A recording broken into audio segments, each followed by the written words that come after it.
That's it. Now,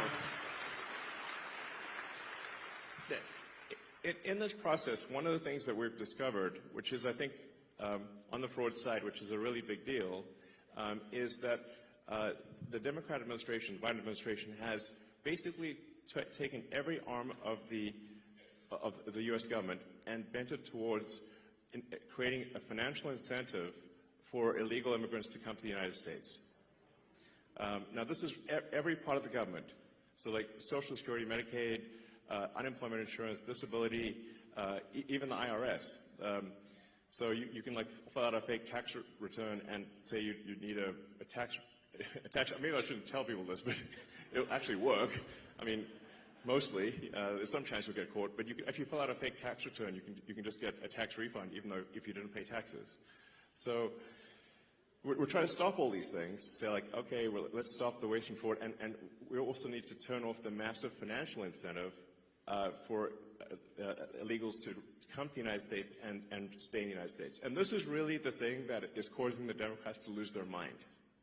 You know, because they're actually spending, at this point, tens of billions to attract and retain illegals in the United States. It's really on that scale. It's a gigantic number. And the goal is to turn all the swing states blue. That means Wisconsin. So that's the goal. So with the asylum program, if they can get a green card within a year, and then they can get citizenship as quickly as 4 years after getting a green card, because the first year of being asylum counts for the 5-year citizenship waiting period. So this is a very big deal. A number of friends of mine have actually joined the government in order to help with this process. And I'd like to welcome my friend Antonio Gracias to the stage.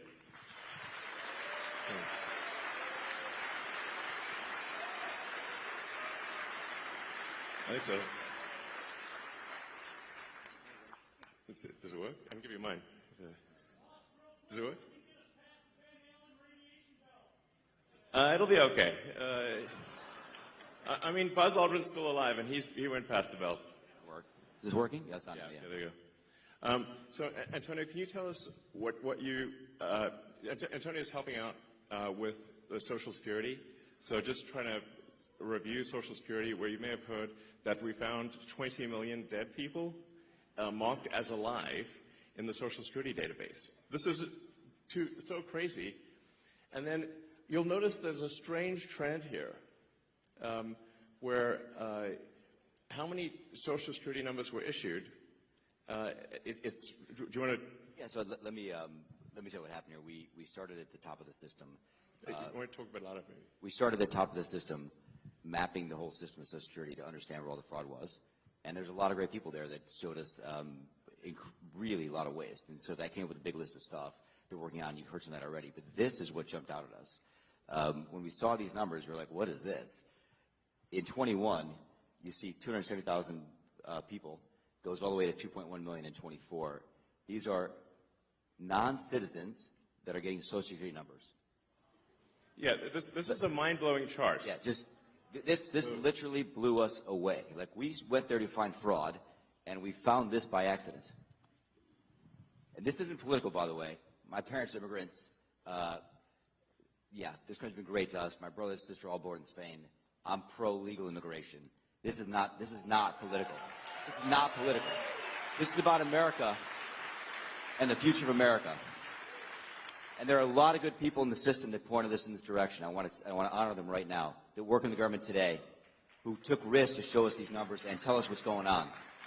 Yeah. So I want to stop for a minute. I want to honor those people today. Very good people. Very good people.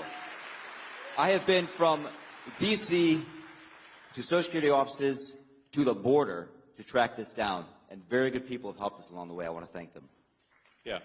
This number, what this is when you come in the country, if you're an illegal, there's a couple ways to come in. You come in through a port of entry, and you can tell them you're afraid, and they'll give you an asylum case. You'll get an interview, then you get in. That's one way to do it. Another way to do it is to just go to the border. Literally, this happened. I talked to Border Patrol myself. Elon was there too. I went to Laredo, and I went to Bronzeville. Elon went to Eagle Pass. You walk up to a Border Patrol officer, and you tell them you want to come in. They have a couple of choices. They could charge you with a misdemeanor or a felony under 1325, or they can make it an administrative offense, like a parking ticket, basically. They were told to do that, make it an administrative offense under the last administration. And then you go walk across the border. They do what's called a release your own recognizance, and they give you an NTA, a notice to appear, which to appear to judge. The wait times on judges are like average 6 years. Look at Grok, you'll see it on immigration judges. There's only 700 of them. This is 5.5 million people. Okay? So what happens then? Once you're in the country and you got asylum through one of these pathways, and we've mapped the whole thing out, you can apply for a work document. You file a 765, it's the work form. You get this form called the 766, that's the authorization, and then Social Security Administration automatically sends you in the mail your Social Security number. No interview, no ID. This is worth, just reiterating. It's not, people sometimes think that under the Biden administration that he was simply asleep at the switch. He wasn't asleep, they weren't asleep at the switch. It was a massive, large-scale program to import as many illegals as possible, ultimately to change the entire voting map of the United States and disenfranchise the American people and make it a permanent, deep blue, one-party state from which there would be no escape. Look, if I hadn't seen this myself, I'm not sure I'd have believed it. I went through it myself and mapped it, and Elon is right. This is true. The defaults in the system from Social Security to all of the benefit programs have been set to max inclusion, max pay for these people, and minimum collection. That's what's happening. We found 1.3 million of them already on Medicaid, as an example. We've gone through, on every benefit program we went through, we found groups from this particular group of people, this 5.5 million people, in those benefit programs. And then what was really, really disturbing us was why. We're asking ourselves why. And so we actually just took a sample and looked at voter registration records. And we found people here registered to vote. In this population, yes. And who did vote. And we found some by sampling that actually did vote. And we have referred them to prosecution at the Homeland Security Investigation Service. Yeah. Already. That has already happened. Right now. Yeah. And the truly disturbing thing, though, I just want you to know this, the truly disturbing thing to me, and the darkest thing about this to me, the voter fraud is terrible, but the human tragedy this created is extraordinary, because what you don't understand, and people don't know, and Americans need to know, that's why I'm here, is that human traffickers made $13 to $15 billion off of this. Okay? That's the money that's going around the world, moving people around the world to our borders because of these incentives. How does it work? What happens? Hey, if you're in Africa and you're in Central America, you got to walk up through Mexico and through Central America. Who do you pay? You pay the narcos. You pay the traffickers, right? And we were told by ICE, it's between $20,000 and $500, depends where they pick you up, to walk across all those countries and get all the way up to the border. Where's that money goes? It goes to the cartels. It goes to human traffickers, right? There are 30,000 children that have not appeared on the notice to appear already. ICE knows this. 30,000 children, 270,000 children didn't even get notices to appear. ICE told us that kids are being trafficked back and forth across the border to complete families to make this easier. This is a human tragedy. It's not just the money, it's the people and the kids. And how many of these people died on the way up here that didn't make it in? What happened to them? We created a system here that created a incentive for people to come and be taken advantage of by these traffickers. And how do you think they get paid? Well, you're in Africa, Central America, you got $20,000 or $10,000 or $5,000 to pay these traffickers? No, you don't. What happens? You come in, then you owe them the money. You're an indentured servant. If you don't pay them, what happens? What do? They kill your mother, they kill your brother, they kill your family. What happens next? That's what we discovered. And I have to tell you, it's tragic to me. The tragedy, the human tragedy this created is extraordinary. That's the real problem. This is America. We don't do this here in America. Yeah. We don't do this here in America. People come here legally, and that's great. Elon came here legally. My parents came here legally. That's the way to do it. This is outrageous. Yeah, it's pretty wild. I mean, you can see, because there's still actually a lot of people out there, especially in the sort of center third of the country, that somehow think this is made up by the right, or it's like some fiction. It's not, that it's somehow not true, but it is absolutely true. And you can see that if you look at things like the state of New York, which tried to make it legal for illegal immigrants to vote in the state of New York. That was only shot down by the New York Supreme Court a few weeks ago. And California has made it health care available to all illegals in the state. And they initially claimed that it would only cost $3 billion. It's now $9 billion and climbing. So it's really, if you create a massive financial incentive for people to come to the United States illegally, then that's what they will do. It's a very sort of, it'd be strange, it'd be odd if that didn't happen. So the thing that actually has the Democrats losing their mind by far, the real reason for these attacks and sort of the burning of the cars and everything is that we're going to turn off the payments to illegals.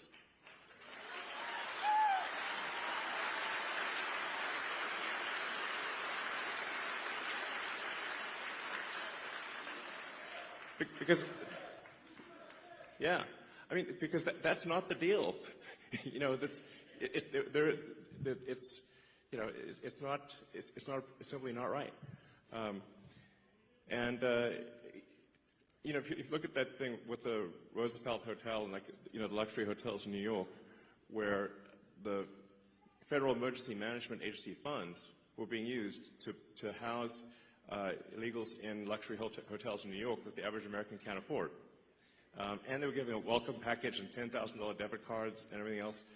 Like, it's super real. I mean, it's like, I think it's the biggest voter fraud thing in history by far. And moreover, if left unchecked, it would have succeeded. As Antonio mentioned, the time frame for going from asylum to citizen is roughly 5 years. Yep. And so all of the people that came in on that chart that you saw, if the machine behind the Kamala puppet had won, then, you know, they change out the puppet, but it's the same machine. Then they would have actually legalized all those people, and there would be no swing states. And we added more. Remember, it was doubling every year. Yes. It went from 1 million to 2 million. It was going ballistic. Going ballistic. And it is just, these people are just entering the benefit programs now, by the way. Right. We're seeing the ramp happen, too. And these are just the ones that are in the system. This doesn't count the other, 7.5, 8 million that ICE thinks are out there. Yeah. We don't know if they have numbers. The number is totally uncontrolled. The voter ID requirement in this state is super important because of this. Yes. Because the Social Security number, it's not supposed to be a federal ID number, but it basically is. That's how you access all the benefits. This is why we need voter ID, because this thing is not secure. You could walk into a Social Security office today as an adult in America, and get a Social Security number enumerated with simply answering 6 or 7 simple questions and showing some forms of ID that are not federal ID. Well, you could just actually make it up. Basically, you can show basically like a fake utility bill, or show a medical bill and a school ID. Yeah, medical bill and a school ID, and you can get a Social Security number. Yes. And then from there you get on the voter rolls, and then Yes. the basically Dem operatives will farm the vote. Yes. The problem with this obviously is that if you turn the swing states blue, then there are no swing states, and then we're in a permanent one-party system. And as soon as they win that, they'll have the House, the Senate, the presidency, they'll pack the Supreme Court, then they'll double down on the illegals, just like California. So we've already seen this happen in California. California is supermajority Dem. So, but at least California is held back by the fact that people can move out of state. Once you can no longer leave America, they'll be far worse than California. So the gravity of the situation is severe. Help us clean up Wisconsin border wall. Yes. Yes. Absolutely. So, I mean, it's really simple stuff. Just having photo ID to vote is like you can't like buy something at the liquor store, but voting is more important than buying a beer. So You're gonna need real ID to get on an airplane. yeah, like you can't book fly domestic flights. anywhere. Yeah, and like the same people who are saying that there should be no voter ID at voting stations demanded vaccine ID from everyone. Yeah. I'm like, that's weird, So it's really about just restoring integrity to the voting system, which really should not be a right or left cause, but a cause for all. Do we not all want integrity in the voting system? Of course we do.